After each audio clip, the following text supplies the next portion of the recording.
The diet or health intervention that gets you healthy won't always be the same one that keeps you there or helps you break through to the next level of health and performance. When someone tells me they have it all figured out, they have their system and it's the master system, that's like the biggest red flag. Who are you? I used to identify as a health optimizer, a biohacker. When I ascribe these labels to myself, it causes me to ignore information that may come up that contradicts my previous beliefs. How do you orient towards life without labels? If we take anything and push it to the extreme, whether it's hormones or metabolites, the body compensates by downregulating those systems. Where does your bioharmonizing journey begin? I was spending an hour to an hour and a half in the gym 5 days per week. Now I only go to the gym 3 days per week. My muscle mass has increased, my body fat has gone down, my cellular hydration has improved. All markers appear to be superior. I was using continuous glucose monitors to see how my blood sugar levels rise and fall throughout the day naturally. But then paradoxically, when I added some kind of sugar, I did not get the same big spike. You gotta have enough fat to burn when you're dry fasting. Otherwise, you're gonna be doing more harm than good. What's driving you through all this work? The body has its wisdom that we don't even fully understand.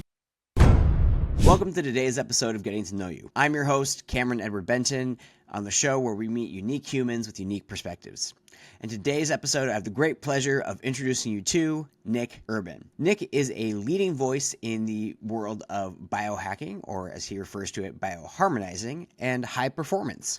The host of the Mind Body Peak Performance podcast and founder of Outlier, his peak performance platform. In this episode, we dive into his journey from biohacking to bioharmonizing and the distinct differences between the two, the biggest biohacking trends he was wrong about, and why the diet that gets you healthy might not be the one that keeps you healthy. Something I'd love for you to listen for in this episode is the way that Nick integrates wildly different perspectives from a variety of experts and his own unique lived experience to find truths that work for him and his own unique biology. So without further ado, here is Getting to Know Nick Urban. Who are you?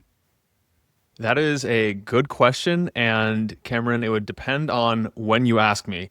I used to identify as a health optimizer, a biohacker, and I quickly realized that when I ascribe these labels to myself, it causes me to ignore information that may come up that contradicts my previous beliefs. There might be new emerging evidence that's very compelling, but because I describe myself in a very particular way, then I am not willing to see it. I love that answer. You and I have both shared a lot on the biohacking journey, going through those different phases, trying, testing things out, getting really excited, probably getting disappointed later. I'm curious with those labels, how do you orient towards life without labels? I think labels are inevitable because we tend to build communities and form bonds, usually around a label here or there. And I'm not necessarily opposed to the idea of labels, but it's recognizing that this is the label I currently am attaching to, but it's not necessarily where I'm going to be. So with the biohacking example, I went from describing myself as a biohacker to realizing there's some inherent flaws in that, and transitioning over to what I call a bioharmonizer, or working with the body instead of trying to hack it and fight against it, because ultimately, our wisdom and knowledge of the body is nothing in comparison to what is naturally there. Yeah. I would love to hear about that. I grew up in the grand evolution of it, or the rising of it, I guess. I was a big fan of Dave Asprey for a really long time. And there's so many things in that space that have really radically changed my life in significant ways. And so I'm curious with you, what is the difference between biohacking and bioharmonizing for you? I studied computer science in college and thought I was going to go into cybersecurity for a while. In my studies, I came across hacks and exploitation of computers, and it's very well known that once an exploitation is released into the wild, it's only a matter of time until the computers and systems put out patches and updates to protect against the exploit. And I realized the human body works the same way. If we take anything and push it to the extreme, whether it's hormones or metabolites, the body compensates by downregulating those systems, and that we're then at a deficit as to where we came into the field with. Yeah. So what I'm hearing in that is when you have a hack, right? When you're finding this exploit within the body, the nervous system, whatever that is, and I think you can even see an example like this with drugs, right? It's essentially like you take something, your body adapts to it, and so you have to have more of it to have that original release. And it sounds like you're kind of seeing that same trend with a lot of these biohacking kind of ideas, right? Where it's like, oh, we found this exploit, and the body's like, yeah, but I don't like that exploit for whatever reason. And so there's a sense of like us trying to fight with our bodies back and forth versus, to your point, maybe harmonizing with them. Yes. And when I was studying a lot of the traditional medicine systems, there's a very prominent longevity doctor out there who says that we need medicine 3.0, which he claims is personalized medicine. But if you look back throughout history, across the world, every culture had their own individualized style of treatment.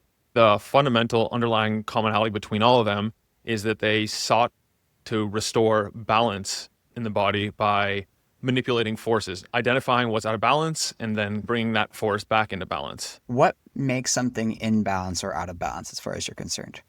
For example, in the Ayurvedic system, like the ancient Indian medical system of Ayurveda, I'm classified as a Pitta type, which is like fiery and aggressive and like hard charging. And so that is characterized by fire or heat. Mm-hmm. And so I can tell when I do certain things that increase heat, whether it's really vigorous exercise or it's sauna or it's drinking coffee and using stimulants, that takes me further out of balance in what I need from my own personal experience. I need cooling things. I need restorative movements. I need earthing and grounding. I need these types of things that help pacify my excess heat. So I'm curious because you're somebody who's really into a lot of the evidence-based stuff and finding out and going through the research. And then there's this other side of you, in a sense, it's like very curious about, something like Ayurveda, which, I can see people online right now going out and blasting it and attacking it and finding all these people who don't think it, who are very research-based and evidence-based in their own right. So like, why are you drawn to something like this? And I guess what is your frame of thinking that allows you to explore something like that and feel like, hey, there is some sort of truth here that you can apply? Yeah. So I did not come into this interested at all in the ancient medicines. I was very Western minded. I was studying neuroscience in college, and then I would ask my professors certain questions about, like, we can take, say, SSRIs and manipulating neurochemicals in the brain. If depression is a serotonin imbalance, you would think that increasing levels of serotonin in the brain would therefore fix that problem. Yet if you reduce serotonin levels further and you increase dopamine, people report feeling better. And there's other things such as Alzheimer's and the tau proteins, beta amyloid. You'd think if Alzheimer's was an issue with excess of these, then by keeping them under control with drugs or other modalities, that you would fix the condition. But then there's no actual evidence to back them. And I started exploring, okay, what are the other solutions? Perhaps there's things outside the paradigm that we're currently living with, because a lot of these were not as big of issues back in the day. And of course, there's a lot of factors, confounding factors. It's very hard to isolate and say, oh, this one thing over here is what's causing all these conditions. But surely there were other solutions. And so I started studying these systems to see if they had any merit, anything that made sense. And as I started applying some of the teachings to my own life, I started noticing, oh, I feel better when I do this. I've been tracking my heart rate variability for a little over 10 years. And Wow. I've noticed that, like, okay, these things that are supposed to bring me back into balance actually improve my heart rate variability, my resting heart rate, different metrics. Yeah. Can you share like more about that? Like, is there a specific moment or specific lesson that really resonates with you that was like that kind of eye-opening experience for you, that there was maybe something more beyond just the Western model? It wasn't one particular moment. It was more of like a gradual building of evidence that there was more outside of this. And when I became very fascinated by nootropics and supplements at a young age, and then I looked at herbs and adaptogens specifically, and these were actually some of the most prominent popular substances used by the old medical systems. Chinese medicine, Ayurveda, like a lot of the big, most famous adaptogens, ashwagandha, rhodiola, ginseng, each culture had their own favorite adaptogen. And now there's like adaptogens that we're just discovering, and there's actoprotectants, which are synthetic adaptogens that are more powerful, but still have a better safety profile than a lot of ingredients. But I just started looking around, figuring out what exactly is out there. And so when you're looking though, I guess that's what I'm curious about is when you're looking at these things, you've gone through all this other stuff. Like, what were some of the first few things that, like, I want to say, for lack of a better word, like, didn't make sense that worked, like in these Eastern models or in these like kind of more ancient models? Like, was there something personally for you that was like, oh, when I started doing this, I saw this initial like attach or change in your HRV or whatever it was that made you go like, oh, there's something actually here that you want to keep exploring? So one of the ones, it's not one of the first ones, but I was just thinking about this earlier this morning, ironically, and that is when I was using continuous glucose monitors to see how my blood sugar levels rise and fall throughout the day naturally. And then in response to different interventions, be it exercise or sauna or certain foods, I realized that when I drank coffee, my blood sugar would spike pretty high. And it makes sense because of the change in cortisol and epinephrine, other stress hormones. But then paradoxically, when I added some kind of sugar, such as maple syrup, to my coffee, I did not get the same big spike, which you would not expect because I'm adding sugar. I'm adding glucose and sometimes fructose into the coffee. I noticed that remained steady. And the more, as I repeated that experiment multiple times, I got the same result. So I figured this defies what you would expect to see and defies what like the literature says.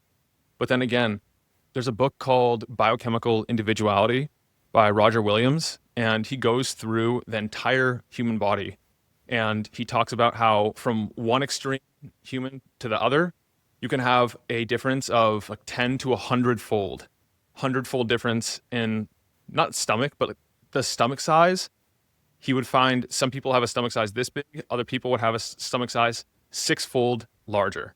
Wow. And so in biology, structure dictates function. So if you have a stomach that is 6 times larger than the person with the smallest stomach, you can imagine you're going to respond very differently to treatments and interventions. It's actually abnormal to be average across the board. Yeah, I had a great conversation with this guy named Daniel DiPiazza, who's an entrepreneur and philosopher. And one of the things we talked about was the fact that the average person doesn't exist, right? We have this idea that you're average, you're 5'10" and you weigh this much and you look like this or whatever. But it's very likely, actually, that there's not a single person who actually has all of those traits. Or there might even be a person who's that exact average in height even, right? We don't even know that even exists. It's just this number that we kind of use to make sense of the world, but it's not actually a thing in and of itself. Yeah. And that's part of the importance of self-experimentation and getting clear, whether objectively or subjectively, ideally both, to see how you respond to different things. Because I heard for so long that creatine was the best thing. In fact, I started taking that when I was in high school to perform better at sports because I wanted to play college football, and I did. And so I started taking creatine at a young age. And then for some reason, I expected to gain water weight. I expected to be more hydrated, have all these things that are like the classic characteristics of loading on creatine and then having replete levels of creatine in your body. Yet I never experienced any of that. But the data behind creatine is so compelling. So of course I continued to take it, all kinds of dosing, different frequencies, with and without sources of carbohydrates to see what kind of effect that would have. Nothing. But then when I changed forms and used a newer form called creatine GAA, that one actually has an impact on me, and I get the benefits I would expect out of creatine, even though most people do. There's a small percentage of people who are non-responders. I would go through my entire life having no impact from regular creatine monohydrate. Yeah, no, I think that's a great point and beautiful example. One of the things I know that you're really passionate about is this idea of self-sovereignty, right? When it comes to your health and being aware of your own choices and taking responsibility essentially for your health and not letting it just be dictated by other people. With self-sovereignty comes, I think, that level of experimentation and research. And at the same time, we also have to be limited as human beings, right? Not everybody can be like you, where they do this as a career and it's the thing that you love and you're doing all this stuff. So we're trusting others on how to do that. So if somebody's, a mom working in their kitchen, if somebody's has a day-to-day life that's not full of biohacking, like, how do they even begin to start something like this or find a healthy way of experimentation that doesn't take up their whole life? Yeah, that's a great question, Cameron. And it's actually can be distilled down into something very simple. And it's to hear and understand what the theories are of the people around you, their experience. You can passively absorb that. You can go actively seek it out. But then when it comes to actually applying it to yourself, if you have a wearable device, you can look at how your data changes because that's passive. If you want to take a more active role, you can write down on your own, like, okay, I had this. How do I feel afterward? Or you can just notice, I have a headache right now. Usually headaches are caused by something. And if you notice that every time you eat bananas, you get headaches, that can indicate there's a reason that you're having those. And then you can explore that a little more. You might not find much information about banana-induced headaches in PubMed, but it's a very real, provable effect for you. So that's where you can do your own research where it makes sense. So what I'm hearing in that is you're taking in the information from everybody around you, kind of synthesizing that yourself. And then you're finding some simple way of tracking and measuring and referring back to whether that's like maybe an Aura ring or like you said, like a journal, just kind of measuring like, oh, like, hey, yeah, today I felt good. Or just even that mental and emotional awareness around, hey, I ate a banana and then I got a headache. Like earlier today, something I noticed is like I lit some incense and, I had my doors closed and like my ear started hurting, right? And this is the second time that's happened and I grew up in a household with smokers. And I know one of the things that's happened with people who grew up in a household with smokers is really, really prone to ear infections. And I was really prone to ear infections as a kid, right? So it's like, that was like kind of a sign for me where like, oh, I noticed this thing again. I'm curious with, we talk about that mental awareness that you can kind of build as you go along. What would be, if you were guiding somebody who's really new about this and wants to find a really easy, simple way for them to track, or there's so many things that we can track or pay attention to. Are there like 3 things that you're like, if you just pay attention to these things on a regular basis, that's like knocks out the 20% that channels 80% of everything else? So like everything in health, it's going to depend on what someone wants. Someone who wants to become an Olympian is probably going to track different things than someone who wants to be off grid, doesn't want to own a cell phone, wants just an absolute minimalist approach. But in general, like a simple one to track is energy levels. And that's physical, mental, if you want to go there, spiritual, whatever it is, and noticing how things throughout your day add to that energy or deplete it. So how would you track energy levels? Like, is it just a subjective personal reading? Well, that's where you can do it. However advanced you want to get, you can do it subjectively. Hey, I feel energetic. I'm enthused. I'm excited about today. Or, you know what? I feel a little down, a little slower. I'm not sure. Maybe it's the way I slept. Maybe it was a conversation I had this morning. So you can do it that way, or you can go high tech. You can look at a lot of different markers. You can figure out like how your glycemic variability, your blood sugar stability has been.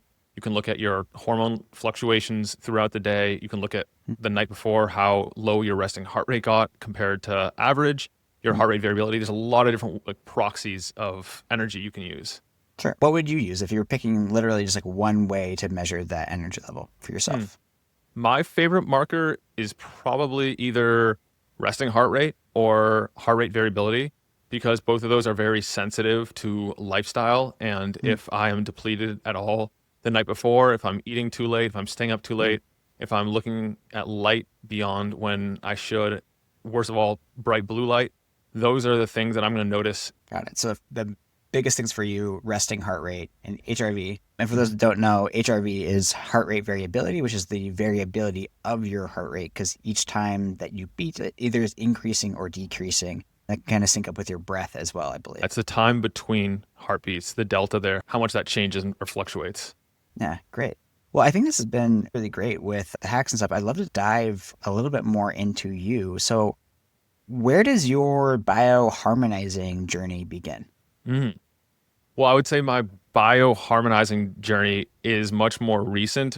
It was more of biohacking and general health and performance optimization up until a handful of years ago, when I started like sitting with these things, hearing from enough people that were interested in biohacking. But then when I threw the label out there and called it biohacking, they kind of just cringe. Or like, I'm not sure I like the idea of hacking. That doesn't really appeal to me. And I'm like, well, yeah, I get what you're saying. It's really about taking control of your health, that health sovereignty. And then I started thinking about it from different perspectives, and I realized it's more about working, again, with the body and making sure all the systems are working in harmony and working at their full capacity over the long term. Because biohacking works great in the short term for so many different things, which is why, like every diet out there, it has a growing following. But then if you're playing the long game, which I think most of us here are, then you want to make sure it's going to work with you and evolve alongside you. Yeah, that was another principle going through. I love your chatbot, by the way. I basically was like, oh, I'm just going to do like a mini podcast with you before I do the podcast. One of the things on there I was talking about with Bioharmony was that the sustainability principle, which again, I think that's something that really resonates with me as well, because so many things we can try to do are just not sustainable, right? It's either not sustainable economically, it's not sustainable from like a habit and like how can you actually do this for the rest of your life kind of thing. And it you can fill your life full of biohacks and never live your life that you're trying to biohack, supposedly. So can you just share like more about sustainability and like what are some of the key things you personally do to figure out if something is sustainable or not for you? So I will experiment with a lot of things, and then after a trial period, and that trial period will depend on what it is and what effect I'm looking to get out of it, I will go back and evaluate it and say, okay, it's costing me this in terms of either monetarily or energetically or time, and I'm getting this out of it. Is this worth it? Because there's a cost benefit analysis that's pretty simple to do, and sometimes it's a little more complicated. But then I will strip things out, and that's things that are like biohacks.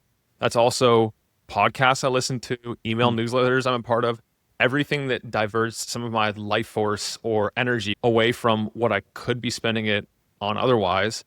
Every quarter, give or take, I will go through and do an audit of these different factors, and I'll find, okay, I'm taking these 25 supplements, and why am I taking these 3 over here? I totally forget.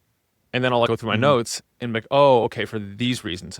Well, my blood labs have changed a bit, so I don't think I need these anymore. Then I'll stop taking them. And then perhaps down the line, I'll reintegrate them, but I'm adapting based on my lifestyle, what makes sense, the time, the money, the resources I have, and it's a dynamic, ever-changing thing. Yeah. What's something that you have made a big shift with in favor of sustainability? Like, is there a biohack or a bioharmony thing that you use you're like, this thing, I love this thing, but there's just no space for it from a sustainability aspect to really keep utilizing it? That's a good question. Let me think. Well, is this for a device specifically, or It could be a device, therapy? it could be a supplement, it could be a practice. Yeah, anything. Well, one thing that was taking a lot of my time when I was doing my audits, and I know some people listening to this are going to gasp that I cut back on, is actually exercise. And before, I was spending an hour to an hour and a half in the gym 5 days per week, sometimes 6 days per week. I did some cost benefit analysis, and I realized, based on the research I read and like the U-shaped all-cause mortality, the chance of dying from any cause that is supposed to be improved by exercise, if you go over a certain amount because you're increasing levels of stress hormones and you're having other biological adaptations, you actually start to have diminishing returns, and at a certain point you're overdoing. And I said, okay, I'm using a lot of time not just in the gym but commuting to and from, so I can reclaim some of this time. And now I only go to the gym 3 days per week, and my workouts are about 45 minutes per workout instead of an hour and a half. And like, according to my in-body biological impedance analysis, BIA scan, which measures your body composition, like my muscle mass has increased, my body fat has gone down, my cellular hydration has improved, like all markers appear to be superior. I'm just not quite as strong in the gym because I don't do as many sets. So if I was training to be a power lifter or an Olympic lifter or something, I would want to keep that load up. But to me, it doesn't make sense. Yeah, no, I think that goes back to your first point, right? About what's your goal? Like, what is that you're trying to achieve with this? I had Jay Gunkelman on recently, and he's one of the grandfathers of EEG and neurofeedback and all of this stuff. And, you know, a lot of people are like, oh, like, what are the keys to high performance? It's like, well, what do you want to be high performance at? Right? Because that completely changes the equation. If you don't know your goal, then you're kind of just swinging for the wind. Yeah. And along those same lines, with the changes that you've had in biohacking and bioharmonizing, what is something that you strongly believed in at one point that you no longer believe in? Oh, wow.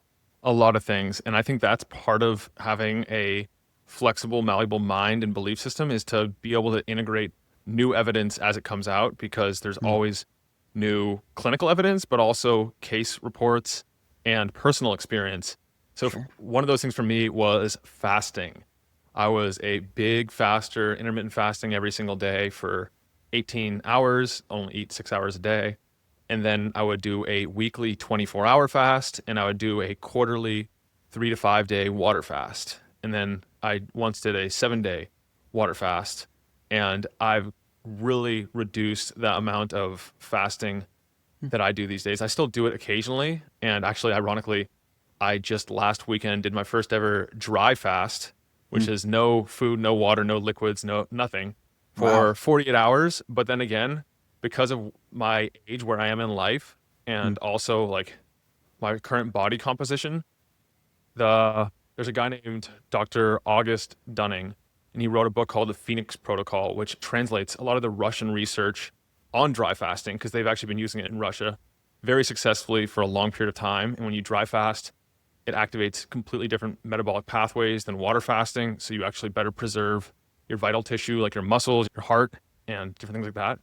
So I did it, but like one of his key lessons is that you got to have enough fat to burn when you're dry fasting. Otherwise, you're going to be doing more harm than good. But now I don't fast pretty much ever.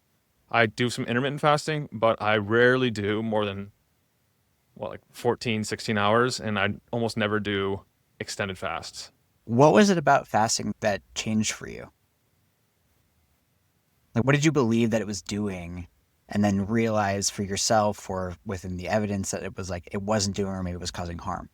There's a lot of compelling animal data on fasting and extended fasting. And from a longevity perspective, the ability to repair damaged organelles and to be able to potentially extend lifespan and health span caught my interest. The first time I tried it, I thought I had like, discovered the Matrix, where it's like all of a sudden, wow, like I didn't realize how much my time, my mental bandwidth I was spending thinking about food and drinks and noticing how ingrained into the fabric of society those conversations were. It felt very liberating. I reclaimed a ton of time that I would spend meal prepping, eating, cleaning up. But then as I looked into the human research on fasting and caloric restriction and a lot of these similar types of things, it becomes a lot less clear. In some of the animal research, you have to look at what is actually going on in these conditions, such as there's a very common animal model called C. elegans, which is a worm that they use for these types of things. And caloric restriction and fasting extend the lifespan of the C. elegans worm, but that's in a lab setting. And what the researchers, what you have to actually dig into the research to discover is that that extended lifespan isn't like health span. It's not high quality Mm, years or the equivalent in a worm life, but sure. it's they're in a hibernation state. So it's like if they're in the wild, they wouldn't live. They'd be eaten. Even if that did translate to humans, Yeah, no, that's a really good point because it makes me think of, well, there's a difference between fasting and then doing all the things that you do in your life and being at home, and maybe like you're in that repair phase where you're just relaxing on a couch for several days. Like maybe that's a great time to fast and have all those organelles repair and all that stuff because your body's like relaxed. But if you're in an adrenaline state, then I really do wonder the effects. And there's also, like, to your point with all the bioindividuality, like there's so much coming out around genetics and stuff about how unique we are and how much our genetics plays into all of these different things. And I know I did a genetic test, which can go, there's back and forth about how effective they are or whatever. But I remember reading it and being like, oh, it actually recommended like fasting for me, especially for long states of time, was not super great. Now I would kind of do, a bulletproof fast. So it'd be like a bulletproof coffee. So I still had like nutrients and stuff. I wasn't just like completely fasted for a long period of time. But something that I've recently realized for myself is like, while I'm doing more of a bodybuilding kind of style diet, so it's like I'm eating 4 smaller meals, which also for my energy levels is way better than 1 meal a day where I'm like just plummet after that. But I also noticed, like, was my energy that I thought I had just adrenaline from the fact that my Yes. body was like, I'm really, really Yes. hungry right now. And I had just been repressing that. And so I was like, yeah, I got to get you extra cortisol because you're up. And it's like, are we just actually putting ourselves into a fight or flight stance? Or are we actually optimizing something that's actually healthy for us? Yes, exactly. That there's a big distinction there. And I've taken a lot of flack online when I've suggested that, you know what? Yes, there's no such thing as essential carbohydrates. There's essential fatty acids. You don't need much fat to survive. Mm-hmm. There's essential amino acids. You need a ton of essential amino acids to survive and especially to thrive. Sure, there's no such thing as essential carbohydrates. Your body can generate them through a process called gluconeogenesis if it needs to. Now you can say, oh, it's not important to consume any carbohydrates because my body can produce them on its own. And you can also look at that same mechanism and be like, wow, carbohydrates are so important to my body's survival that it has a backup system in place to make sure I get enough carbohydrates because there's no biological free lunch. So if your body's gonna produce glucose, it has to get the fuels, the substrates, the cofactors from somewhere. And so if you look into how that works, it's breaking down tissues that you don't want it to break down. And it uses cortisol if you're not fat adapted. And if you are fat adapted, then it uses more glucagon, another hormone.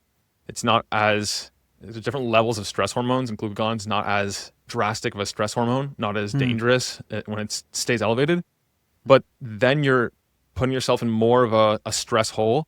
There's research that shows after you do this, if you're on a low carbohydrate diet and you're really restricting hard, sure, your body might adjust and start using glucagon more to keep your stress levels or to keep your carbohydrate levels up to where they need to be to provide enough fuel. But then if you add any extra stress on, say you go to the gym or you have deadlines at work, then all of a sudden cortisol kicks in and stays elevated for much longer than people who are on normal non-restrictive diets. Yeah, no, that makes a ton of sense. I know that one of the things I started realizing was just how important carbs were in my own diet and energy level. Because again, I had done much more of the keto kind of leaning stuff for a long period of time and was very anti-carb. And I started getting into the bodybuilding side of things. And I was like, okay, this is all stuff I don't know or agree with, but it's like, okay, I'm working with this coach, so I'm going to do what they tell me to do. I've always been a strong believer in like, I can't tell somebody their thing didn't work if I don't actually do the thing that they're saying, right? And it was like, I just remember being like, man, this is so much protein, this is so much carbs, where are all my fat? And, you know, yet, like, it worked. It did the thing that we wanted it to do. And now I've also learned, even in that, like, there is that dance, because I feel like the bodybuilding side, that extreme is like, their primary energy source is like, we want to go all carbs. And so it's like 200, 300 grams of carbs. You're getting still a good amount of protein, but like we're kind of keeping your fat as like low as we can. Yeah. And I think for me, I'm like, I operate a little bit more towards the side of like getting a good amount of healthy fats. Like my brain feels better, my skin feels better, my mood feels better, my mind feels more clear when I'm having a certain amount of healthy fats, like in a good ratio relative to carbs. Where if I'm just eating carbs, I'm like, dude, my brain just feels like mush at some point. Yeah, absolutely. I'm the same way. And I also noticed that like I was low carb, keto, carnivore, Atkins, whatever you want to call it, a lot of different things for a long time. And then at some point I'm like, well, I feel great on this. Other people around me feel great on this. It must be the way. And then as I began to research more, like, yeah, this works really well for people who are coming from some version of the standard American diet or just like a less. Sure. And then as you go on that longer, then because you're completely excluding one of the macronutrients, then issues start to creep up. It's usually gradual. And then you talk to people around you and they're like, oh, well, you're not restricting carbs hard enough. You need to restrict more. It's like, well, really? I'm down to 20 carbs, 15 carbs a day. I need to restrict more than that? Yeah, you're not doing it enough. Okay. And then like the symptoms don't get better. The energy doesn't improve. The level of stress and like the sympathetic feeling that you get that I got in my body didn't go away. So I realized, okay, maybe I should try adding a little bit of carbohydrates. around a workout because according to my glucose monitor, I could add up to 100 grams or more of carbohydrates in, and I would stay in ketosis. My blood sugar would not spike, and when I used ketone meters, I would still continue registering ketones. As I started piecing more of it together, I realized that if you have some level of gut dysbiosis, then carbohydrates are not going to be a good fuel for you. Once you clean that up by restricting them and going low carb, keto, whatever it is, then you can add them back gradually. But if you add them when your gut, you have dysbiosis, then you're going to be causing issues with endotoxin and lipopolysaccharides, which cause all kinds of systemic symptoms. And just for the audience sake, what is dysbiosis, gut dysbiosis? Oh, it's imbalanced gut microbiome. You have too many of certain species, not enough of others, and dysbiosis refers to the imbalance in a pathogenic direction. You have too many of the wrong ones and not enough of the good ones. And when you say like a pathogenic direction, you mean like basically in a way that makes you sick or ill? I mean, in a way that makes you unhealthy or less healthy than you would be otherwise, because you can have gut dysbiosis and not necessarily correlate the symptoms with any major conditions. But it's like you might have indigestion after meals, you might have issues in the bathroom, a lot of different ways it can present itself. But then once you clean up your gut, then you can do well with carbohydrates and specifically complex carbohydrates, whereas you can't necessarily before. Yeah, that's always, I love that you mentioned specifically complex carbohydrates, because I think this is one of the things that gets lost. You know, again, in my Instagram feed, I like to listen to a lot of different voices and perspectives. And I would find that people who are on the biohacking side of the equation were very much like, don't count your calories, don't do this, don't do that. And then I would look at the bodybuilders and they'd be like, this is all ridiculous. It's all calories. Here's why. And I'd be like, but neither of you are dealing with the same arguments, right? You're not actually talking to each other. You're just like making claims about what you think the other person is saying. And I will hear people say like, oh yeah, don't have carbs. And it's like, no, you have to have carbs. You got to eat vegetables and be like, oh, well, when a biohacker typically is saying carbs, they're not referring to vegetables. They're referring to starches, really, typically, maybe fruits, but they're typically referring to rice, potatoes, beans, things of that nature versus that. So I love the clarity on that because I think that's such a key point that's often missed in these conversations. And something else that's very controversial along that same vein is that some people will say that it's a good idea when you're recovering your gut because colonocytes and different components within your gut require carbohydrates. They really require glucose, that you want to introduce just a little bit of glucose at a time to help them recover their function. And then as they recover their function, you back off the glucose and transition more to complex carbohydrates. But it's interesting to hear that like, even as you're just starting out, there's situations in which introducing a little bit of sugar, which is probably only behind seed oils, can be actually beneficial when dosed appropriately. No one's advocating you spike your blood sugar sky high because you're just pounding bags of white sugar. But like a little bit can help your body restore cellular energy production. I love the idea particularly of not labeling something as some sort of demon food, right? I think we have this idea. I just saw this really good Instagram post about it, how we are like, oh, are grapes bad or is the donut bad? And it's like, well, in which context, right? And he kind of broke it down and was like, well, in grapes, there's this much sugar, which is actually more sugar than the donut. But in the donut, there's no nutrients, all these other pieces. And so it's like, well, in which context, right? Is the donut one donut within an entirely healthy diet that rest of the day? And are the grapes just the one healthy thing that you ate relative to a bunch of junk, right? So there's all these other pieces that to label something primarily as just good or bad versus looking at like, okay, well, what is this going to have on the impact based on my current context? Because if somebody's really depleted, you give them a donut. I mean, that's a ton of calories and sugar and food, and that might just wake them up because they've been depleted for so long. Yeah, and then there's also the individual variability of how your body processes certain things within that food. For example, there's going to be some constituents within grapes and really all fruit that some people react really well to, other people do not.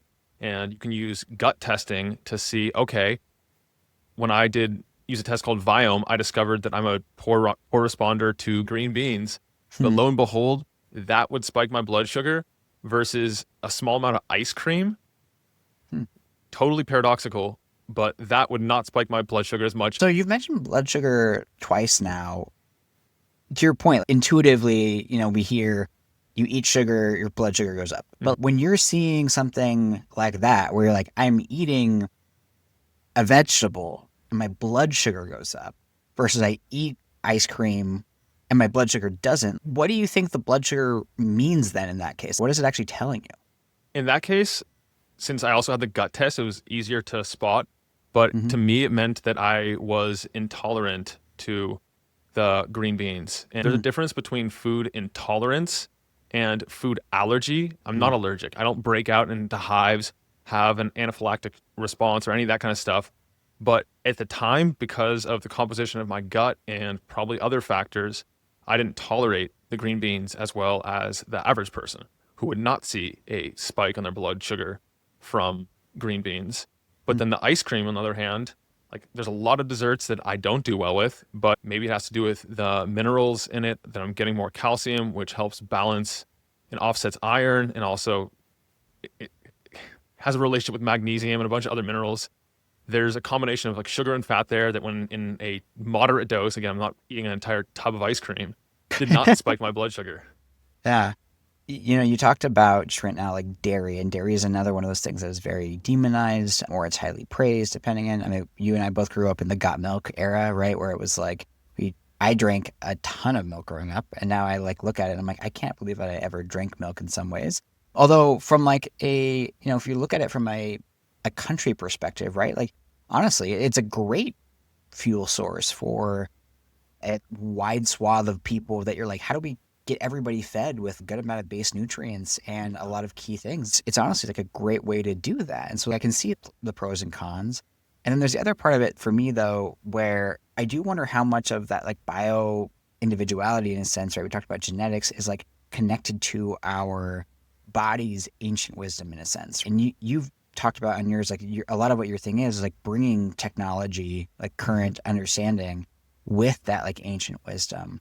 And I'm wondering if there's anything that you've seen either with yourself where you're looking at like, oh, actually, like my heritage, like can eat these foods really well, and they actually tend to line up with me. Like, is that like a trend that you've seen or noticed or paid attention to at all? Yeah, absolutely. There's a lot of different lenses through Hmm. which you can view that, and a good genetic test can reveal that types of insight to you. That like, how are you going to do with dairy proteins or dairy fats? Are they going to be more or less inflammatory to you specifically? But there's also the issue across nutrition, really across everything, of the conflation of quality. Hmm. If I go out and get the lowest quality, say, milk, that's going to interact differently in my body because of the other things that are in there than a local raw grass-fed milk that I get from my local farmer's market. And I know this from personal experience, like the A2 proteins in dairy and milk from a clean, high quality source where they actually tell you that it's A2 dairy. Those sit well with me versus the A1, which is the conventional dairy proteins that you're going to get. That does not do well in my body. I used to think I was like lactose intolerant, but once I switched over to a higher quality source and I did some work on rebuilding, repopulating my gut flora, all of a sudden I could handle the high quality dairy much better. Fascinating. How many podcast interviews have you done? Like interviewing other people on your show? 200? 200. So you've interviewed roughly 200 experts, biohackers, all of the things. If you were going to summarize as best you can the wisdom or insights that you've gained from them, like maybe put it into 2 or 3 things, but like what would those be for you? Like what really stands out after listening to so many different really, really brilliant, smart people share their insights or wisdom with you? Well, I think the first is that everyone's oriented towards a particular perspective, and it makes sense. Like you understand both, you try to understand both perspectives, but then you go away with an inclination towards one side or another. My very favorite guests are the ones who help bridge the gap between the seemingly like contradictory perspectives. And a great example on that front is Joel Green. He has a book called The Immune Code, and then a follow-up called The Way, where he really eloquently argues both for and against carnivore, and then for and against veganism. And he lays out like really solid science-backed arguments for each of them. And then he shows you how by integrating the two, they balance each other out. So the plant foods help balance out the drawbacks of the animal foods and vice versa. So for you, then, like the first thing that you would say is like that perspective thing. So everybody coming from their perspectives, but then it's like harnessing that ability to synthesize different perspectives. And are you familiar with the philosopher Hegel, by any chance? Oh, so there's this really funny thing with him where he has like basically these two large group of followers that happen after him, right? And they split off and diverge, and then those ones create new ones, almost like our cells like divide and create new ones, right? And what's funny is it's all these people trying to interpret him and what he was saying. And like the thing that he was actually is most known for is ironically this idea of like creating synthesis, which is like an initial idea, or sorry, not synthesis, of creating thesis, which is this initial idea, and then antithesis, which is the opposite of that. Yeah. And then as those two go in together, eventually there's a synthesis, right? So they come in together. And it's always funny because that's like literally what his followers ended up doing, right? They split off into different branches and then synthesize, and then a new antithesis kind of emerges. So there's this new thing. And I often feel like we're moving towards a greater sense of synthesis right now, where there has been so many diverging opinions and beliefs and stuff where we're finding more of those synthesized pieces of information, right? And I think that's something I really liked about reading your stuff and listening to your podcast was you really approach it from that lens of there's probably some amount of truth in all of these. How do I make sense of that all? Does that resonate with you? Yeah, that's precisely it. Because like you said, there is always truth, some degree of truth in everything. And then it's figuring how much, like what's the weight of each of them? Where's the balance here? And whenever I explore topics, I like to look at, okay, this is the perspective that makes sense to me, and I can explore and study that a bit. But then I need to be able to take the other seat at the table and be able to really articulate their arguments in favor of their perspective, which contradicts the one that I was just exploring, and be able to argue that equally as convincingly. And if I can't do that, it means I have more research to do and I have more of my own exploration to dig into. How do you balance that? Because there is, at least in our current world, it often seems like there is an endless amount of research, right? And I can imagine if you're having somebody with a PhD or sometimes 2 PhDs in a particular topic who's also done a ton of clinical work, like how can you possibly try to get as much research to kind of be on their level in a sense? How do you do that? Well, there's no way that if someone has a PhD in a particular subject that I'm going to be able to download, read, absorb, and then be able to speak as eloquently as what they've spent their life researching. No way. But if I can't get to all of the touch points, the things that they think are the most important, then it means I need to understand their perspective more. Maybe not understand all the mechanisms behind how they arrived at each of these, but I can understand, okay, these are like the top 10 things or 5 things or 3 things around this paradigm. This is why they think them. If I want to understand the mechanisms, I can pull up a white paper, or I can look at the research, see a diagram and understand it. And if I really want to, I can keep going deeper and deeper into that. But to like understand the synopsis and then as deep as necessary to be able to draw conclusions. Yeah. All right, cool. So that's one. What are like 2 other things that you feel like you've really learned from interviewing all these people? It can be from them, or it can be just like the experience of that. I'd say another important one, that there are a lot of paths that lead to the desired outcome. Like there's a lot of different ways of training for a marathon, and you can talk to ultra marathoners, you can talk to the successful coaches. And again, this is kind of similar actually, like figuring out what are the core parts of their perspective, and then figuring out, okay, I'm not going to necessarily follow any one of these verbatim, but then I'm also going to lean on my own experience and wisdom in training for this. I can do my own research, and I can figure out which of these things I can take from them and which I should leave alone. Yeah, beautiful. Is there an example of that you've had in your life where a goal that you were trying to reach, or a health outcome that you're trying to reach, where you ended up pulling from this person, that comes to mind for you? Well, I was very low carb, and then I realized that my thyroid, my free T3, my free T4 are going down a little bit, markers of thyroid health and function, and my TSH is going up. These are signs that I need more cellular energy. My body is down-regulating these in an attempt to, as a response to famine, essentially. It's not times of plenty. And so when I was looking into how to actually address this, yes, I can take things like T2, and I can make sure that I'm getting all of the micronutrients, which I was already getting a lot of. I keep hammering those pathways. Or I could look at the thing that's staring me in the face, which the whole bioenergetic crowd of health practitioners say is right there, carbohydrates. I didn't go crazy at first. I just added a little bit of carbohydrate in around my workouts, and that made a difference. And then I added a little more. And when I'm using the other tools to make sure that I'm not causing any damage, I'm not making my long-term blood sugar go up as measured by HbA1c through our blood labs, then I can figure out, okay, this makes sense, but do I need to have 500 grams of carbohydrates?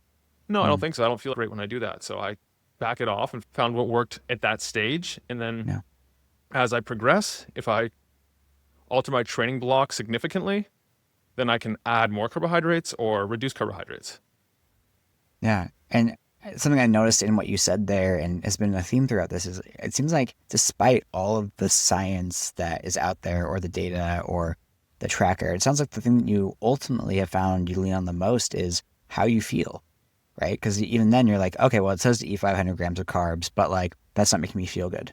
If you're paying attention to how you feel, then you're starting to make that like kind of internal connection or correction. Yeah.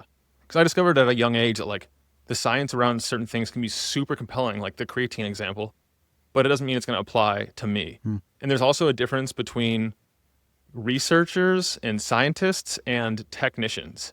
You won't necessarily see that in PubMed, that this study was published by a technician of a company, but there's a lot of issues with some of the research that we find, which is why the heads of major journals, like the New England Journal of Medicine, stepped down and said, like, we can't trust a lot of what's in here. There's a reproducibility crisis in health and medicine. If you can't reproduce a study, is it even science?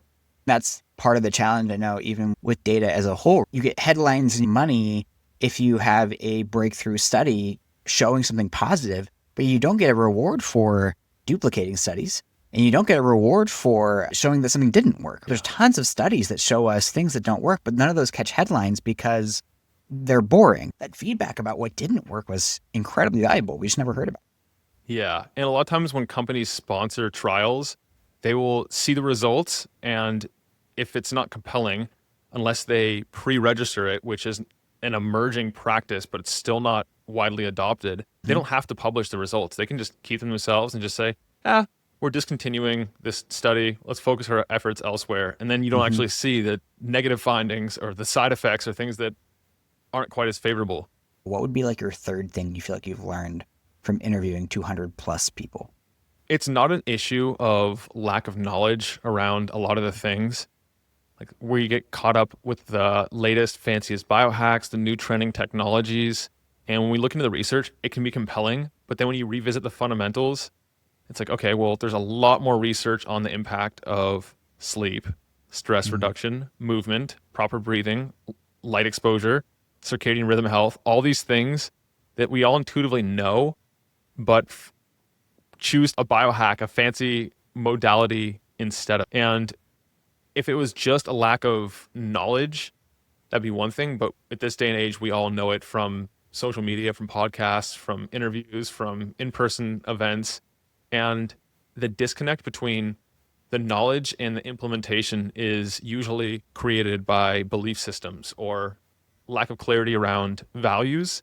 And sometimes the stories we make up about like, okay, in order to sleep better, I have to give up an hour of nightly television. I have to deprive myself. And a lot of times this isn't happening consciously. It's like a process, a program running in the background. And so then, of course, we're not going to want to do that. We're not going to want to even entertain that idea because it's uncomfortable. But then by shining the light on it and becoming aware of it, okay, why do I have this resistance to going to bed earlier? Oh, okay. To me, it means that I have to give up this. We can actually pause and we can reorient the internal conversation to figure out, okay, but if I think through the long-term cost of this, by going to bed later, what is this costing me tomorrow? Okay, it's gonna make it so I get less time with my family or friends. Okay, so maybe if I care about time with my family and friends, I don't have to sacrifice a whole hour. I can just turn it off 30 minutes later, one episode instead of two. So learning how to look at our beliefs that we hold and then examine whether or not that's true. And if there's a way that we can actually work with it, right? It's like being aware of those stories that we tell ourselves and how those stories, it goes almost back to that label idea, right? There's a sense of like, oh, I have this label, I have this story about who I am. And I think to your point, those stories can be very helpful and they can also be very harmful, right? Because they can kind of get us fixed or stuck in that position. And also, the labels that can be helpful, and like you can see very clearly how the label of I am disciplined, I wake up and I go straight to the gym, I do this or that, I tackle the hardest problem first, can be very empowering. And that's a great start for a lot of people in a lot of situations. The shadow of that is also that, like, my experience when I was younger, not everyone's gonna have this experience, but when you get very entrenched in that, I got sick because I was burning the candle at both ends. I would force myself into the gym. I would kill myself in the gym. I'd really push hard, and then I'd hamper my recovery. And my HRV would stay low for a long period of time. I wouldn't be as recovered, and I would suffer the consequences. But that was because I was really wanting to reaffirm to myself my label and belief that I am someone who follows through regardless of the costs. Yeah, no, I love that you said that. My friend Chloe, she has talked a lot about the shadow of the high performer, right? About how it's like, oh, you need to learn how to deregulate or have fun. I remember, I used to work for a biohacking company for a while, and a lot of the people that we work with were these high performers. And I remember talking with this one woman, and she had said, I just want to make the world a better place. And I was like, that's great. Like, who are you making a better place for? And are you ever going to like enjoy this world that you've supposedly made a better place of? Right. And I remember talking with her months afterwards, and she was just like, when I go around and I'm around my family now, I'm able to like relax. I can like put down the work that I want to accomplish and just be with my friends. It's so easy to get caught up in the goals that we want to achieve. I also want to say that you can almost do the opposite of that too, right? Where you can be like, well, no, I need to find balance. I need to do this thing. The beautiful part of this whole conversation is it's really not about any one set of rules or guidelines that you're meant to be following. It's like going back to self-sovereignty, right? Like, what is it that's right for you? And are you able to tune into what is right for you? Are you able to feel what that feels like and right for you, and accept that right for you might change later too? I went through a period of time where I was like, video games are a complete waste of time. I wasn't really interested in them. I was super work focused. I want to get all these goals accomplished. And then COVID happened, and I was like, I'm going to start playing video games through COVID. And then I got to a point where I was like, I love this. And like, I love video games. And I will still talk to people who are like, oh, games are like addictive or whatever. I was like, so that's like saying drugs are addictive. Like, some drugs are addictive, and to certain types of people. And like, there's also games that like help you become more curious. And there are pharmaceuticals that can help you become more intelligent if you use them correctly, right? And there's always pluses and downsides. But like, to your point, what is your bioindividuality? What is your, if you want to get into like a spiritual level, like what's your soul signature? What is your, how are you feeling? What is your dharma, your purpose, your goal in life here while you're here? Yeah, I think that's a great conversation to have in general, whether it's with other people around you or just yourself. What is the North Star? Like, watching TV for hours every day, playing video games, not inherently bad. There's nothing inherently wrong with it. It's a judgment to say that it's good or bad, but there's no objective morality to like that act. And if you want to become, say, the world's best World of Warcraft player, you're going to need to spend a lot of time playing video games. So having that clear destination or the horizon that you want to work towards is very important. And if you get that clear and you can put it out into the world, makes filtering all the daily decisions that we each are making that much easier. Great. Yeah, I love that. If you're open to sharing, like, what for you right now in your life is your North Star? Like, what's driving you through all this work? I mean, you're doing a lot of self-experimentation. There's fun to that, but there's also a lot of risk and doing a lot of different things. And I know you're somebody who works very hard. So what is it that is guiding you? Yeah, so about the risk component first, part of my framework for adding on anything new is I use what's called the precautionary principle, aka better safe than sorry. And I will look at therapies or interventions, whatever they are, and I'll look at the potential upside and I'll compare that to the potential downside or risk in the worst case scenario to make sure that I'm not going to be testing these things that could potentially kill me or could leave me in a very bad space for a tiny upside. Now, if I had a genetic defect or a rare condition, a serious disease, that'd be a different story because I'd be much more risk tolerant. But to where I am, yes, I take more risk than your average person, but I'm also not doing things that I research and determine are far out there. Yeah, that makes sense. So my North Star is to help, ironically, as we've been discussing in this conversation, bridge the two extremes, to take the polarity on either sides of these and show taking that ancestral medicine approach again and creating balance and providing the context, because usually both sides have truth and highlighting how those truths connect. Yeah, no, I love it. And I think that's such an important thing to be doing, is like looking at those intersections right now. I think it's a lot of why I have my show, honestly, is the same thing. As I find, like, to your point about information and facts, I just became numb to facts. I noticed that where I was like, whether it was a podcast I used to listen to or even new great ones where I'd be like, hey, this is great, but like, this is just another counterpoint to something else out there, right? Like, I just saw this Instagram post where it was about, what foods can you eat? And it was like somebody over here saying like, oh, you can't eat carbs. I was like, okay, I'm not gonna eat carbs. Like, oh, this person's like, don't eat fat, don't eat fruit, don't eat vegetables. And this person's like, well, water can have this.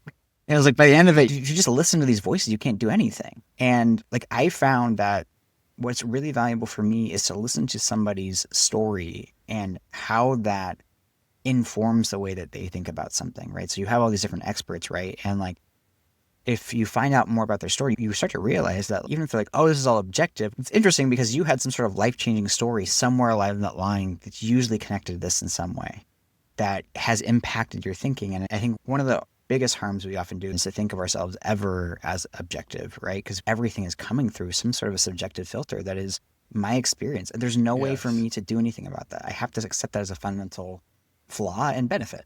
It's just part of being human. Yeah, that's something that I think a lot about, that we all have our subjective experiences, and speaking actually of myself, it's very easy to get caught up in the thought that, okay, this is the objective facts. This is how it is. Everyone else has their perspective. I'm seeing like the objective version of this, and it's just like, we can't even be sure that our perceptions of something as fundamental as colors are exactly the same. I look at this, call it green. You look at this and call it green. But what we actually see through our visual system can be a very different color or even shade of green. Well, yeah, these are the questions that you ask when you're like 3 years old, right? At some point, you're just like, oh, that's just like that silly question. But no, these are like fundamental questions about reality that are really profound to really explore them, right? Like, because even with the point where you're saying about, well, green or red, like, it is actually hypothetically possible that what you're saying are not even the words that I'm hearing, right? Like, you could be just like laughing and giggling and we're talking about some weird ass thing that I think we're having a conversation about. And I'm like, yeah, red and green. It's like, but we might not even be hearing the right thing. There's no way for me to actually know that in some sort of objective way. I think I am because you're nodding and you're saying, yeah, as far as I can hear, right? We're doing all this stuff, but like, we don't know. And I just think that's fascinating. It makes you really humble, I think, on an intellectual level. And I think that's something I really appreciate about you and your work and the way you've approached everything is there is that level of humility of saying like, hey, fundamentally, I don't know, but here's what has worked for me. Here's how I figure it out. And here's how I can help. Yeah. To me, when someone tells me they have it all figured out, they have their system and it's the master system, that's like the biggest red flag, because our understandings, our awareness, the scientific consensus, all these things are constantly changing. And to not have room for nuance is anti-science. Yeah. Is there, I know that you kind of talked about one of these earlier with like carbs and stuff, but is there something that for you was like a belief or a, whether it's like an intellectual belief or a nutritional belief that you clung onto really hard for a really long time and eventually kind of like let go of? Well, so many of them. I mean, fasting was one. Diet was another. Like everyone has to try this diet. Like people who eat Yeah. carbs just have no idea what they're doing to themselves. Fruit contains fructose. Fructose is as bad as alcohol because there's certain influencers in the space that make a compelling case for that. But if you actually look into the pathways through which ethanol, alcohol, and fructose go through, they're not the same. The demonization of pretty much all foods I've looked into, oxalates are another really common topic that people demonize. And they say you need to follow a low oxalate diet, otherwise you're going to have a kid like calcium stones and issues with those. But then you look into it, if you are on a very low oxalate diet, then your body absorbs a lot more oxalate versus if you're eating a high oxalate diet, instead of absorbing like 90%, you're only absorbing 10% from your diet. So the body has its wisdom that we don't even fully understand. But it's like, are you going to deprive yourself of all these foods that are delicious? And a lot of them are even beneficial, like dark chocolate and its polyphenols and flavonols and stuff like that, because it has oxalates, which we're not even sure. Like your body produces oxalates too. Like a percentage comes from diet, but also your body produces a lot of them. And it's a lot more complicated than social media portrays it. So the demonization of all foods, but then also like a lot of the fundamentals, like even exercise, I really thought that I had to do my lactate tolerance training, my VO2 max training, my sprinting, my power training, my mobility work, like all these different components. And that was one of the first mistakes I made with my first client is he wanted to become a better rock climber. And so I was like, okay, here is your perfect plan. And it was like 6 days of intense training. And then he was like, when am I going to rock climb? And I'm like, oh, well, you go any day after your workout. Like there's constraints of life and we all have different constraints. A lot of times what's sustainable over the longer term is going to be the most effective. I agree with that. I'm a big fan right now of Mike Israel. Have you turned into any of his stuff at all? He's really brilliant. I think you'd like him a lot. He's very nuanced in his thinking. A lot of his approach to diet, he's more in the bodybuilding science, but he's an exercise PhD, science PhD. Also very funny, has some very controversial takes as well, just as a caveat. One of the things he's helped me do is really bridge the gap of understanding between when I was on the bulletproof diet, why was this working? Because I was in one camp where I was like, I'm in the bulletproof diet and this is working. I lost a bunch of weight and I had all these things. It's kind of annoying because I can't really eat like any of the fun foods I want and it would lead to binging behavior, right? When I did eat those things, I just ate a ton of them. And then on the other hand, I was also like, okay, I've just done calorie restricting, focusing on that, eating a lot more carbs, all of it, eating junk food when I want to. And I'm like, but this is working too. Understanding of all these pieces really helped me really figure out like, oh, the bulletproof diet was working because it was getting me in a calorie deficit, but I was also eating foods that were keeping me really sustained and fed. Like I had a feeling of fullness, right? And then I was still getting through that particular diet, carb intake on certain days, even if it wasn't like every day. And so it was just like kind of piecing all these pieces together. I was like, oh, well, if I just understand that the principles of how all this stuff works, then I can kind of create that personal diet that does work for me based off of my objective goals versus feeling like, here's the solution, here's the Bible that you need to follow, and this is going to like lead you to heaven, right? And there's a quote, I have no idea who said it, but I like to reuse it. And that is, the diet or health intervention that gets you healthy won't necessarily be the same one that keeps you there or lets you break through to the next level. I love that. That is brilliant. Yes, the diet or health intervention that gets you healthy won't always be the same one that keeps you there or helps you break through to the next level of health and performance. Yeah, I think about like sometimes that's relationships. Sometimes it can be a spiritual or religious practice or a group, right? Like you find a lot of cults in a lot of ways. I just had this guy who was in a cult and he talked about like there was something beneficial for me in that, right? Like I was drawn to it for a particular reason and there was something I gained from it. But to your point, so kind of what helped get him healthy, but wasn't going to keep him there because there's some point where it starts taking something from you.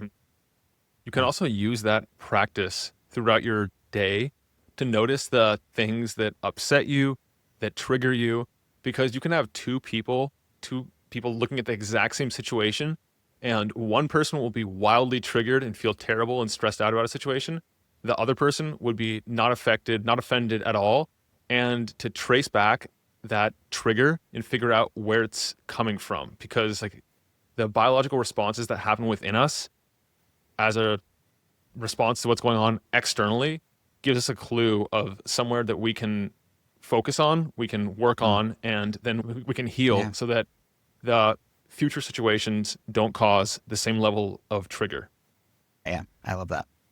We're kind of getting near the end of the show, and one topic I wanted to talk about that we didn't have a ton of time to, so maybe we can do this on a round two. I would love to hear about what is your particular understanding of spirituality? Do you believe in God? Do you have an Eastern practice? Are you an atheist? What is your relationship with, for lack of a better word, the divine?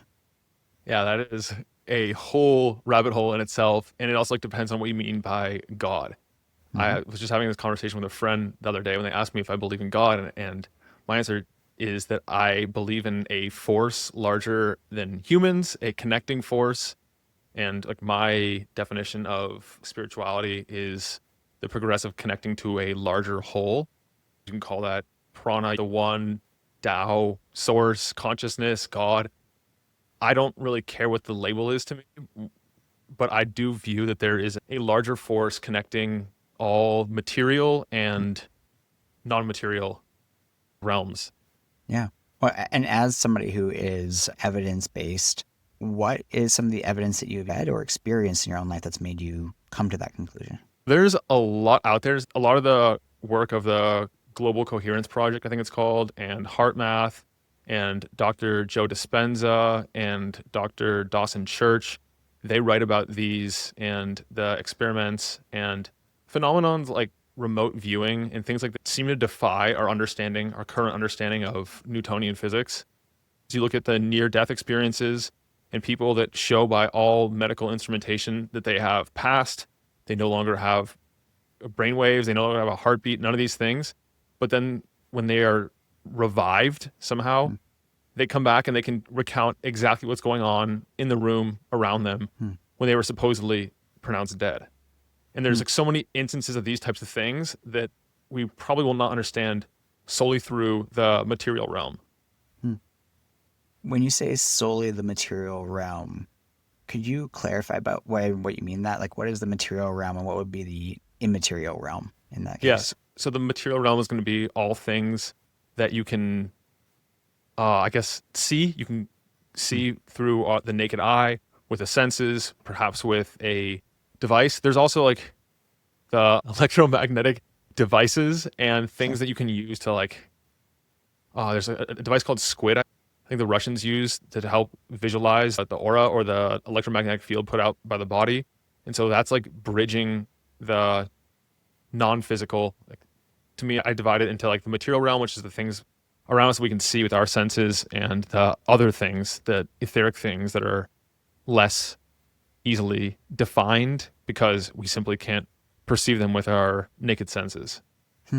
Yeah, so part of what I heard in that is your definition of material versus immaterial would be material is something we can see, touch, feel with our senses and or measure, right? So we can measure the thing, and the immaterial is anything that falls outside of what we can measure. So you would have something that is material that I think we all believe in would be like an G, right? I can see the waves of a brainwave, but I can't necessarily see your thoughts or your emotions or your feelings. Is that accurate?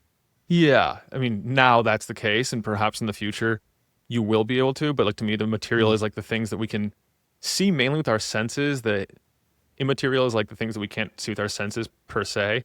And until humans have genetic alterations where we can see certain frequencies that we can't currently see, to me, that still falls into the immaterial realm. The things that we can quantify, but we can't necessarily perceive without advanced instrumentation. Because even then, if the instrumentation's picking it up, we're just looking at a screen, readings on a machine, and we're interpreting those in some way. We're making them visual. We're making them auditory. Right. Yeah, totally makes sense. One more question around the spirituality piece of it is, what is your journey with spirituality? Have you always been somebody who had some sort of a spiritual connection? Were you raised religious, or did you raise atheist? What is your kind of path with that so far? I was raised kind of in between. Technically, I was a Christian, but then I was also words like Mother Nature were used in our house, which is another signifier of a larger intelligent force that's not necessarily a large man in the sky with a beard who tells you the way you should live your life and scolds you for doing things wrong. But then it wasn't until college, I guess, that I started meditating. And when I started meditating, and I meditate every day and have for 12 years, 13 years, that I started deepening my practice. And now, to me, like, spirituality is less about the meditation, ironically, and more about like going through my day and noticing, like being more aware and present to the things going on inside me and around me. Yeah.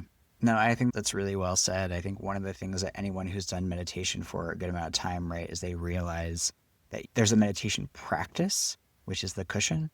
And then you start to realize that meditation is really that thing that you're doing day to day. It's the constant noticing, it's the constant awareness, it's the constant returning to your breath or paying attention to how you're feeling. It's that awareness and that redirecting of your consciousness to where you want it to be rather than wherever it has happened to go. One quote I also heard that I really like is that, to me, like, consciousness and spirituality is less about going up into the mountains and becoming a monk and secluding yourself for a decade, 2 decades, 3 decades, 4 decades. If you really want to develop a spiritual, like, consciousness practice, try going and living in the real world, have a partner, and go through your daily life, because that's when the rubber meets the road and the reactions within you start to actually submerge. Before, it's very easy just to be off doing your own thing. There's nothing there to trigger you, nothing to create reactivity. But when you're actually trying to live life, that's when the things come up. Yeah, I love that. One of my favorite small parables is the same exact story where, there's a monk who goes and spends 5 years in a cave meditating on patience, and then finally achieves an understanding and, walks out and like he's on the street and somebody cuts him off and he starts cursing at the guy, down the road.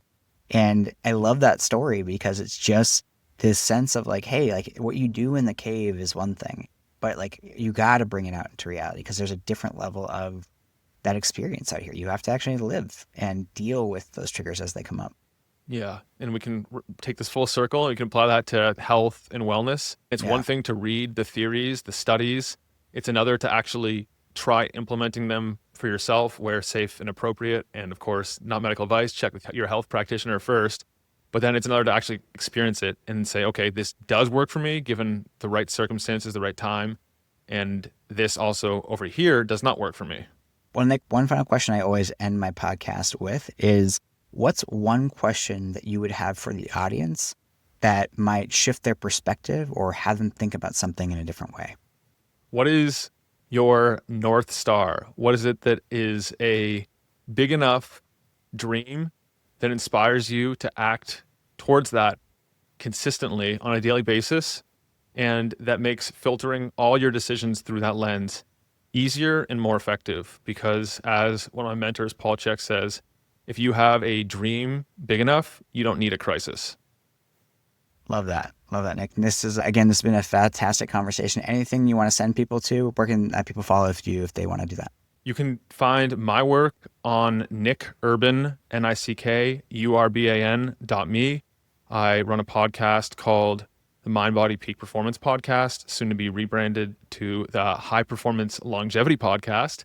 And I publish articles on a weekly basis, integrating the best of modern science and some of the ancient wisdom, ancestral wisdom that we've been talking about here today. Great. Well, Nick, this has, again, been such a pleasure. We'll have to do it again soon. Thanks a lot. Thanks, Cameron. See ya. Bye.